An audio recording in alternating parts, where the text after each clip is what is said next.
मधुबनी नगर निगम क्षेत्र में आज से वृद्धजन आश्रय स्थल का संचालन औपचारिक रूप से शुरू कर दिया गया। नगर निगम के इस मानवीय पहल की शुरुआत मेयर अरुण राय, नगर आयुक्त अनिल चौधरी सहित निगम के कई अधिकारी एवं जनप्रतिनिधियों ने दीप प्रज्वलित कर की। यह आश्रय स्थल 50 बेड की क्षमता वाला है, जिसे आधुनिक युग की तमाम सुख सुविधाओं को ध्यान में रखकर तैयार किया गया है। यहाँ उन असहाय वृद्ध पुरुषों और महिलाओं के रहने की व्यवस्था की गई है जो पारिवारिक कलह, अकेलेपन या किसी अन्य कारणवश सड़कों पर भटकने को मजबूर हैं। संचालन के पहले दिन कुछ वृद्धजन यहां आकर रहने लगे हैं। नगर निगम का कहना है कि जिन वृद्धजनों को यहां ठहरना है वे सरल प्रक्रिया के माध्यम से आवेदन कर आश्रय स्थल में रह सकते हैं।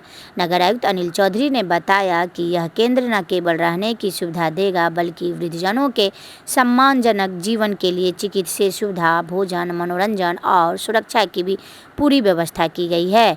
वहीं मेयर अरुण राय ने कहा कि यह आश्रय स्थल समाज के उस वर्ग के लिए है जिन्हें अपने जीवन की इस दौड़ में सहारे की जरूरत है। नगर निगम का प्रयास रहेगा कि उन्हें परिवार जैसा सुख सुविधा और सम्मान मिले। माननीय मुख्यमंत्री के द्वारा जनवरी 2025 में ही उसका उद्घाटन कर दिया गया था, लेकिन जीविका के साथ रसोई के संचालन के लिए एग्रीमेंट होना था। वो विभाग का ही निर्देश था, वो एग्रीमेंट नहीं हो पा रहा था, जिसके कारण इसका संचालन प्रारंभ नहीं किया जा सका। अभी एक सप्ताह पहले जीविका के साथ हम लोगों का एग्रीमेंट हो गया है। जीविका को ही रसोई का संचालन करना है, तो जीविका के साथ जब एग्रीमेंट हो गया तब हम लोगों ने इसका संचालन आज से प्रारंभ किया है। तो आज संचालन है, मतलब आज से इस वृद्धजन असहाय जो आश्रम है उसका द्वार सबके लिए खुल गया। समाज के जो भी व्यक्ति असहाय हैं, जिनको घर में या घर से निष्कासित कर दिया गया है या उनके बाल बच्चों के द्वारा उनको छोड़ दिया गया है, वैसे व्यक्तियों को के लिए इरेस्पेक्टिव ऑफ कास्ट, इनकम, उनके लिए इस आश्रय स्थल में रहने की व्यवस्था की गई है। इसके लिए एक प्रक्रिया निर्धारित है। जिला स्तर पर एक कमेटी है, जिला पदाधिकारी की अध्यक्षता में। उस कमेटी में प्रत्येक आवेदन पर विचार किया जाएगा। जिनको भी इसमें रहना है आश्रय स्थल पर, उनको एक आवेदन देना होगा।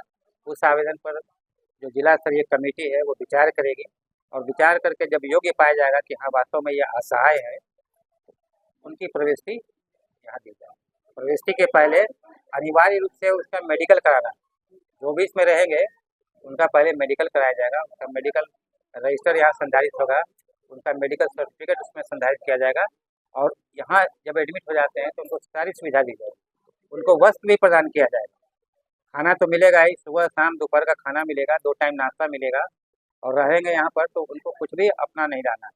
उनको रहने के लिए वस्त्र दिया जाएगा, पहनने के लिए चप्पल दिया जाएगा, सोने के लिए बिस्तर है, मच्छरदानी है, दवा की भी व्यवस्था होगी। हमारा मेडिकल टीम भी है जो बगल वाले रूम में आप लोग देख रहे हैं।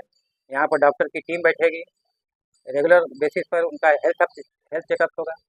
उनके मनोरंजन के लिए उनको जिम का भी प्रशिक्षण दिया जाएगा, टीवी की भी व्यवस्था है। पार्क भी हम लोग बना रहे हैं बगल में, जहाँ पर वो अपना सुबह शाम टहल सकते हैं ताकि उनका स्वास्थ्य ठीक रहे। सारी सुविधा यहाँ दी जाए, लेकिन उसके लिए प्रक्रिया वही निर्धारित है कि उनको विधिवत आवेदन देना होगा। उस आवेदन पर कमेटी विचार करके निर्णय करेगी, उसके बाद उनको यहाँ प्रविष्टि दिया जाएगा। आवेदन पत्र कहाँ से प्राप्त करेंगे? आवेदन पत्र के लिए कोई ऐसा नहीं है कि कोई निश्चित इसमें देना है। कोई अपना प्लेन कागज पर भी लिख के देते हैं, कमेटी उस पर विचार करेगी, उनको एंट्री देना है। कहाँ देंगे सर?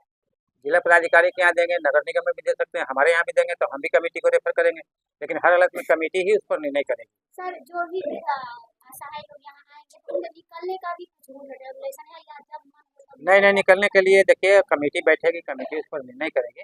ऐसा नहीं है कि कोई टहलते हुए आवे कहे कि हमको यहाँ एंट्री करना है, 2 दिन रहे फिर कहे चलो। भाई आपको असहाय मानकर यहाँ पर सहारा दिया जाए। शहर में जो बेसहारा असहाय जो स्टेशन या बस है, पूरे शहर के लिए है ये ऐसा नहीं है कि सिर्फ मधुबनी नगर निगम के लिए है।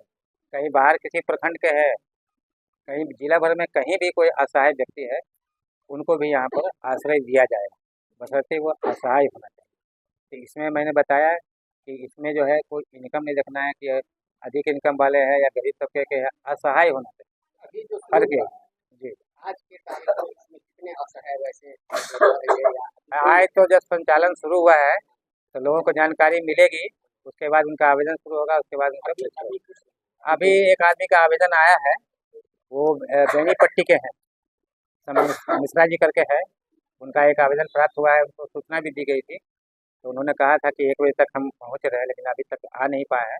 तो वे आएंगे तो उनका मेडिकल चेकअप कराया जाएगा, मेडिकल चेकअप कराने के बाद उनका यहाँ पर प्रविष्टि कराया जाएगा। तो एक आवेदन प्राप्त हुआ है, और बाकी जैसे ही आप लोगों के माध्यम से लोगों को जानकारी मिलेगी, तो मुझे यकीन है कि अधिक से अधिक जो असहाय लोग हैं इससे लाभान्वित होंगे, वे अपना आवेदन दे सकेंगे। प्रविष्टि के बारे में मैंने बताया, अभी जैसा कि प्रश्न किया गया था कि बाहर जाने का क्या करें, तो बाहर जाने के लिए भी हम लोग ये अपेक्षा करते हैं कि जो लोग यहाँ रहेंगे, अगर वे परिवार से निष्कासित है या उनका कोई परिवार नहीं है, तो छोड़ने के लिए भी उनका कोई वैलिड रीजन होना चाहिए। रीजन का मतलब ये है कि अगर वो बाहर जाना चाहते हैं तो उनके परिवार वाले अगर अनुरोध करेंगे कि हम लोग अब इनको साथ रखने के लिए तैयार हैं, या हम अपने घर में रहना चाहते हैं, उनका ऐसा आवेदन आता है तो कमेटी पुनः विचार करेगी, उस वक्त निर्णय लिया जाएगा। आज वृद्धा आश्रम नगर निगम के संचालन शुरू हुआ क्या? 12 जनवरी को माननीय मुख्यमंत्री उद्घाटन किए थे। भोजन जो जीविका बनाएगी वो एग्रीमेंट नहीं बना पाई, इसलिए विलम्ब हुआ। आज 4 अक्टूबर को इनका संचालन हम लोग किए हैं। जैसे पता चला है कि बेनीपट्टी से सब कोई मिश्रा जी हैं, एक बिल यहाँ आज बेड भी लेंगे। बेड लेने का कई तरीका से नियम है जो नगर आयुक्त साहब आपको बता दिए हैं। तो मधुबनी के लिए, मधुबनी जिलावासी के लिए ये वृद्ध आश्रम खुला है, ये बहुत बड़ी बात है। लेकिन हम तो ईश्वर से प्रार्थना करेंगे कि ऐसा बेटा किसी को न दे कि ये वृद्ध आश्रम में आना पड़े। लेकिन समय ऐसा हो गया है कि बेटा विदेश रहता है और कह देता है कि बाप माँ को जो है वृद्ध आश्रम में छोड़ देते हैं। तो वृद्ध आश्रम का इसीलिए सरकार का एक नीति नियम बना कि वृद्ध आश्रम हर जिला में होना चाहिए। तो हर जिले के लोग जो भी वृद्ध ऐसे आएंगे उनको निःशुल्क भोजन, कपड़ा, दवा का व्यवस्था, चप्पल, एसी रूम है, पंखा है, फ्रिज है, टोटल कपड़ा धोने का व्यवस्था है। हर व्यवस्था से उनको फ्री किया जाएगा। और हर बेड पे 2 बेड पे एक मतलब जो है लेबर रहेगा जो उनको देख रेख 24 घंटा सेवा उनको दिया जाएगा। कितने बेड का है? 50 बेड का है। हम लोगों के लिए ये खुशी का क्षण भी है और दुख का क्षण कि हम अपने माता पिता को वृद्ध आश्रम में रखते हैं।